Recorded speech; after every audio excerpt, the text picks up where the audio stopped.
No, as far as I can recall, though, it was like 1993, spring of '93 or so.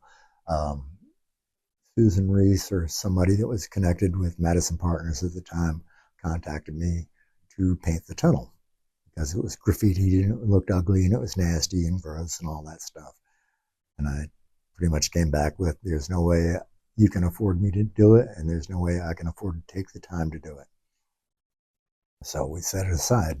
That was at the very beginning of the Deep Ellum Association, which later became DECA and the foundation. Deanna Mercer was the very first executive director of that. Deanna came to me and asked me, hey, I've been asked to put this project together. Will you help? I'm like, yeah, I know, I heard about that. I'm thinking it's really best if we just knock it out in a day. We find, a bunch of artists and just have fun and crank it out. And I was working with the gallery at the time, and I pretty much grabbed the artist and pulled them together. And Deanna and I had a meeting with the artist on the rooftop at the green room at the time.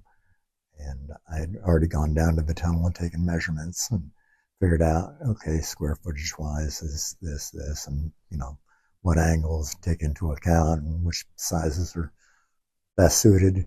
And I pretty much went through all the different artist portfolios at the green room. Okay, kids, now let's go down and take a look at the tunnel. I've got all the spaces marked out. And you're like, I want that one, I want that one, I want this one, and that kind of stuff. I'd say the most difficult part was going through the portfolios, and a lot of the graffiti guys were, doing what they do and show me their books, and they sit in school or whatever and write their name a million times, a million different ways, or try and perfect the font. And I had to say, okay, obviously talent. Obviously, you know what you're doing. Great with the spray can, that kind of stuff. The problem is we do not want to scare people out of the neighborhood thinking it's gang related. So I'll include you, but I want to see some imagery. I'd set it up with Safeway scaffolding to deliver scaffolding donated over the weekend.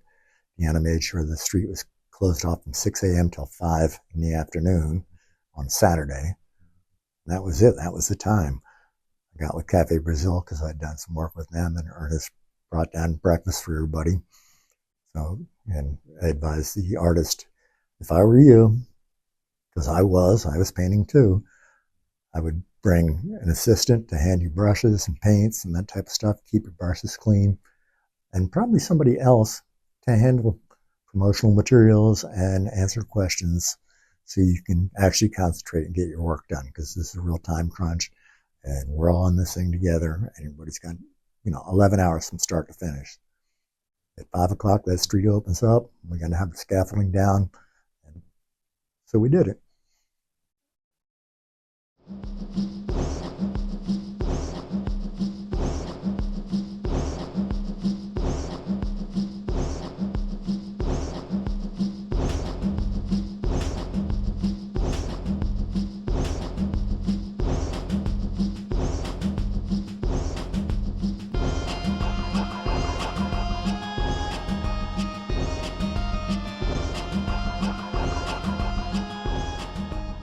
The tunnel is doomed.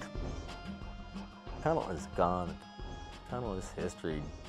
DART decided they were going to put a light rail system down the middle of Good Latimer Street, and although it could handle heavy freight trains, there was no way it could possibly handle a light rail system. Kind of sounds familiar, kind of sounds like Dallas now, doesn't it? Who wants an old tunnel that's really strong and sturdy when we've got a brand new light rail system to put on top of it? That wouldn't look good, now would it? They decided it would be a good idea to get rid of it.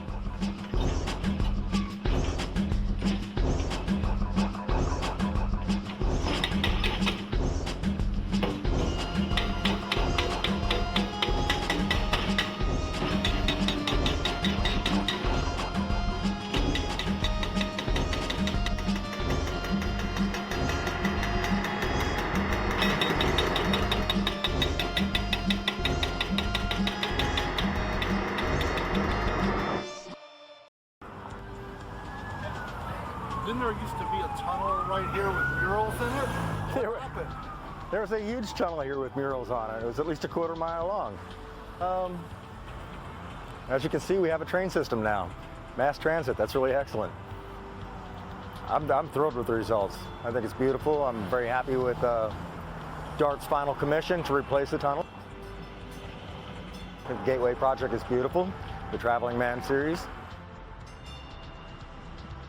Well, baby, Feel pretty good about everything. You got me wound up and confused, crying over you, 'cause I don't know what to do. Well, baby, maybe I'm growing fond of you.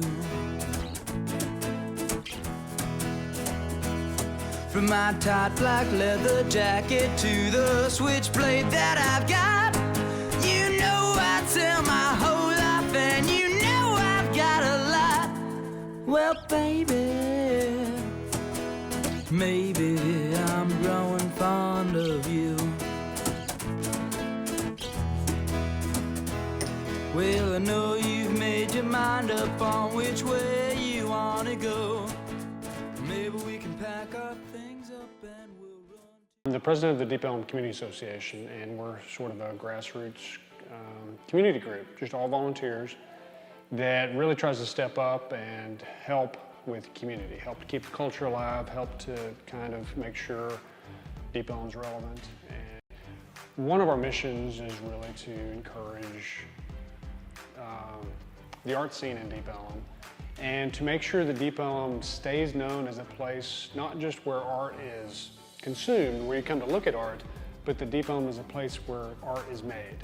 So that's sort of one of the core things with this project, is that it highlights that aspect. I'm thankful to people here in Dallas, especially in Deep Ellum. You know, as an artist, it doesn't matter where you come from, you know, if, what you have. If you don't have the people around you to invest in you, you know, to support you, whatever your product is, you know, it doesn't have to be necessarily art, then you're nobody, you know. So I'm thankful to everybody that invested in me so far, and I'm making a living as an artist in this country.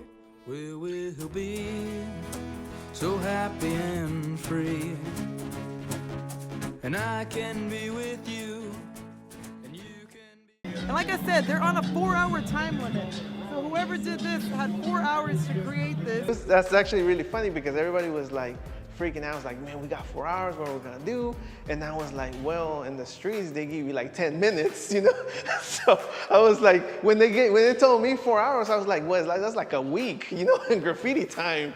Back in high school, you know, I'd come into Deep Ellum and see concerts at venues that, you know, have since closed down. But, you know, coming into Dallas, not really knowing where I was going, you know, we'd always pass through the tunnel, and it was like this, it was a passageway into this new world of art and music. From my tight black leather jacket to the switchblade that I've got, you know I tell my whole life, and you know I've got a lot. Well, baby, maybe I'm growing fond of you. Well, I know you've made your mind up on which way you want to go. Maybe we can pack our things up and we'll run to Mexico. Dallas is definitely special, and from what I would assume of other cities is that it's a little bit more cutthroat and competitive in a way, whereas my experience in Dallas, it's very, every artist is very willing to help one another out, which builds a community and creates a lot of success for people who maybe thought that they would never actually have any. In 24 hours to come up with a design, and you know, I'm very meticulous with what I want to put out there, and the truth is I'm not really out there doing walls nowadays.